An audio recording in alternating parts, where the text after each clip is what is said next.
This video explores some of the important ingredients to well-being and also some of the changes in our society and culture that are eroding those resources.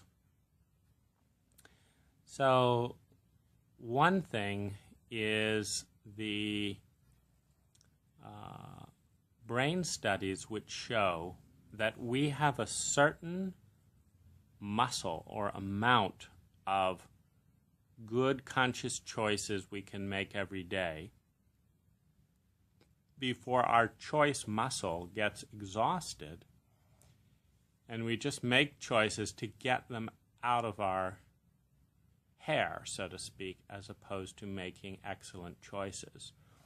And I find this comes up at the grocery store when I'm asked to make the disruptive and monumental decision, paper or plastic, did you find everything that you needed?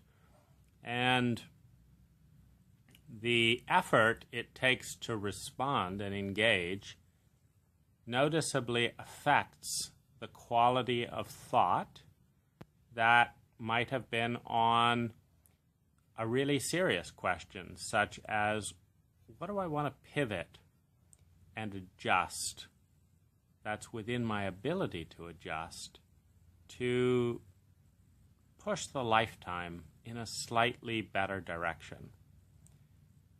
The attention, paper or plastic, disrupts that thought, loses the thread, takes as much energy and as much time to answer.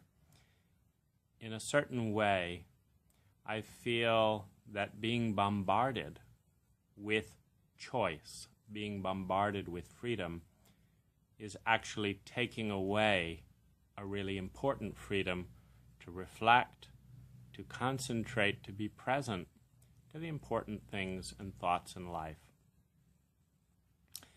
Another variable that is being messed with technology is the alchemy of certainty and chaos, of variety and stability.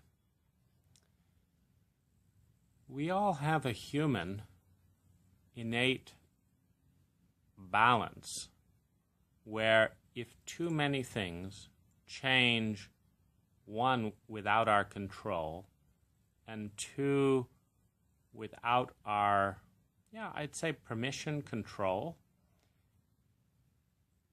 when too many things change, we lock down, we become less flexible, less responsive. You'll see this in the extreme when shock and chaos is so intense in an environment, and a certain percentage of the population will cower, cover, and refuse to engage at all. This is, of course, a state of zero learning, zero growth.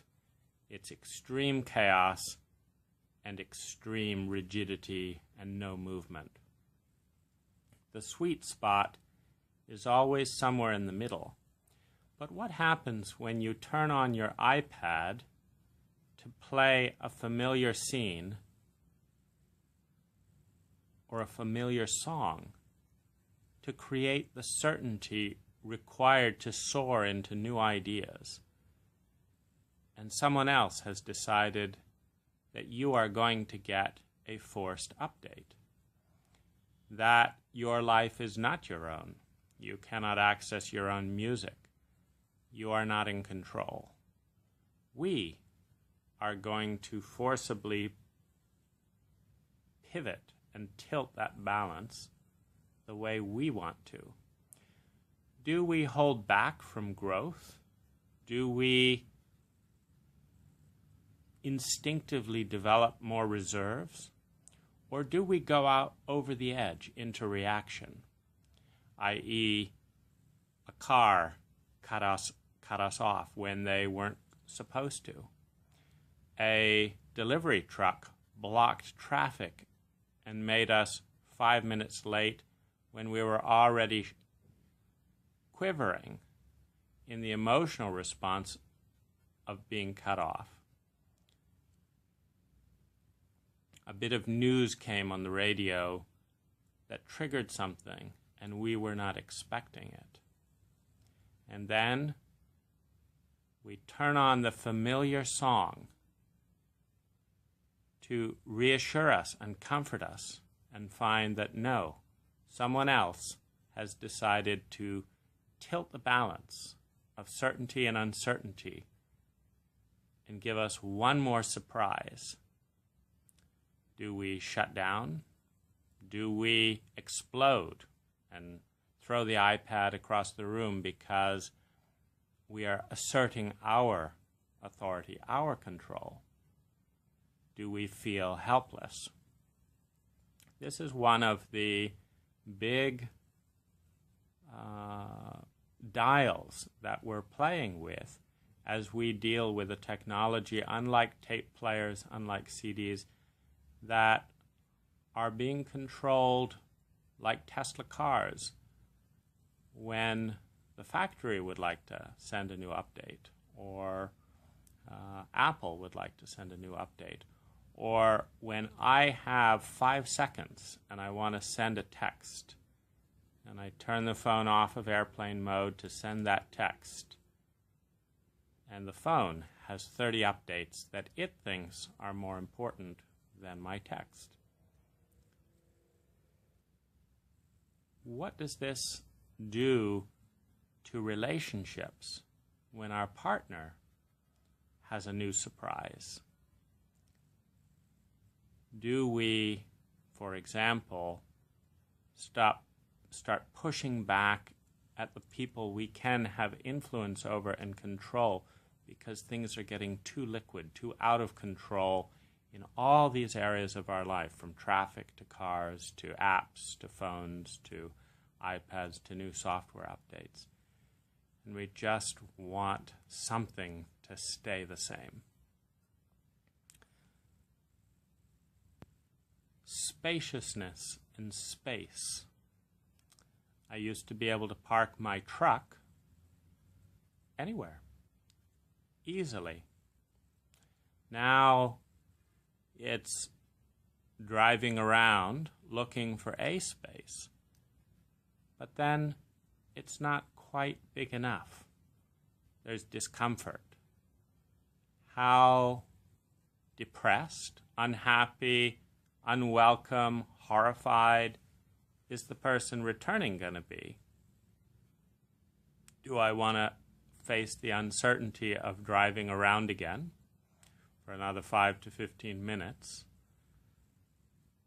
and making the errand so unpalatable that it's not worth doing?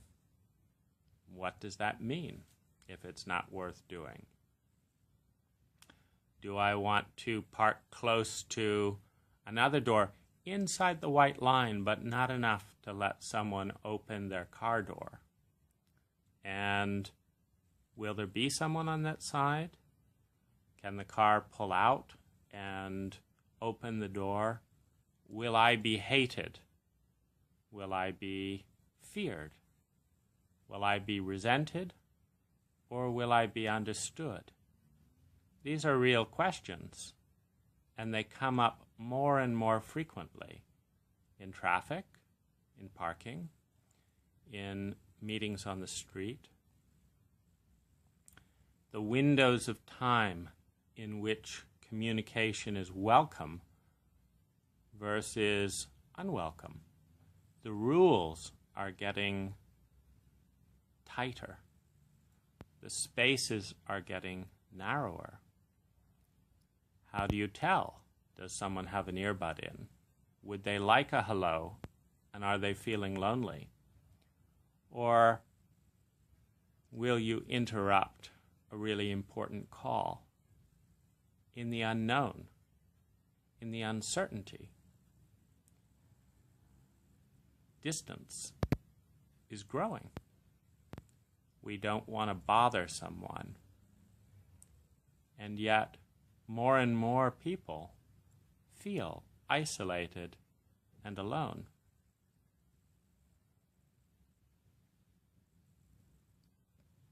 bigger and smaller.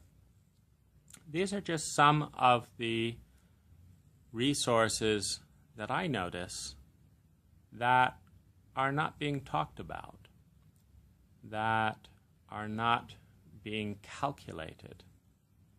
As a mall calculates an increase in revenue by cramming the parking spaces tighter and tighter,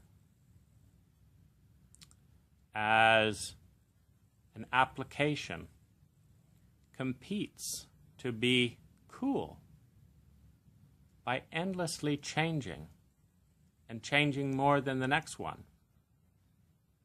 In this competition of apps to all outmaneuver one another for coolness, whose stability and peace of mind is being rocked